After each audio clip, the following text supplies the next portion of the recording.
నమస్తే, welcome to Y news. నేను కళ్యాణి. వార్తల్లో ముందుగా హెడ్లైన్స్. తుని మండలం ఎస్సన్నవరం పంచాయతీ ఇందిరా కాలనీలో జరిగిన అగ్ని ప్రమాదంలో కట్టుబట్టలతో మిగిలిన బాధిత కుటుంబానికి ప్రభుత్వ విప్ శ్రీమతి యనమల దివ్య తక్షణ సాయం 10,000 ఆర్థిక సహాయాన్ని కూటమి శ్రేణుల ద్వారా పంపించారు. ఘటన జరిగిన సమాచారం తెలుసుకున్న యనమల దివ్య కొద్ది గంటల వ్యవధిలోనే బాధిత కుటుంబానికి ఆర్థిక సాయం పంపారు. ఎమ్మెల్యే ఆదేశాల మేరకు మండల టీడీపీ అధ్యక్షుడు చింతమనేని అబ్బాయి కూటమి శ్రేణులు అధికారులతో కలిసి బాధిత కుటుంబానికి ఎమ్మెల్యే శ్రీమతి యనమల దివ్య తరపున 10,000 రూపాయల ఆర్థిక సహాయాన్ని బియ్యాన్ని అందజేశారు.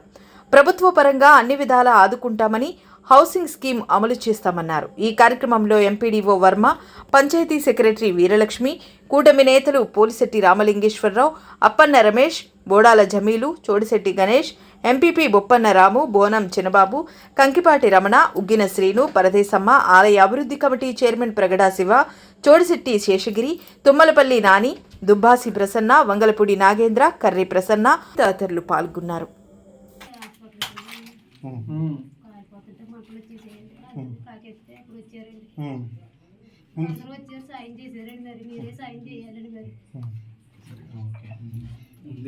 స్టార్టింగ్ ఫ్రిడ్జ్ ఫైర్ అయిందండి. ఫ్రిడ్జ్ ఫైర్ అవడంతో ఆటోమేటిక్ గా పైకి కూడా కాలిపోయింది. మొత్తం స్ప్రెడ్ అయిపోయింది. నేను వచ్చినప్పటికైతే మొత్తం ఎంత ఫుల్ గానే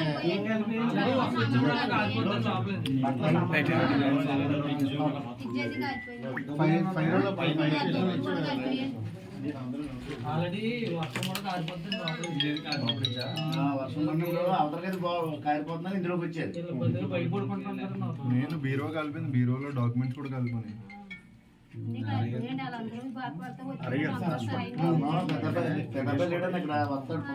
హైదరాబాద్ సచిన్ పని చేసుకున్నా మొత్తం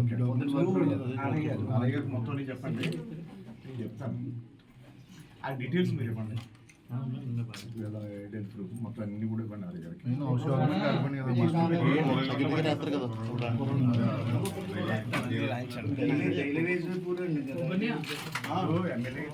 రేపు హౌసింగ్ డిఈ వస్తాను. రేపు దగ్గర ఉండి చూపించారు. వాళ్ళ హాస్పిటల్ వాళ్ళకి ఇల్లు అని ఇస్తారు. ఈ రైస్ వెళ్ళి ముందు ఇవ్వండి. రైస్ ఇచ్చేయండి.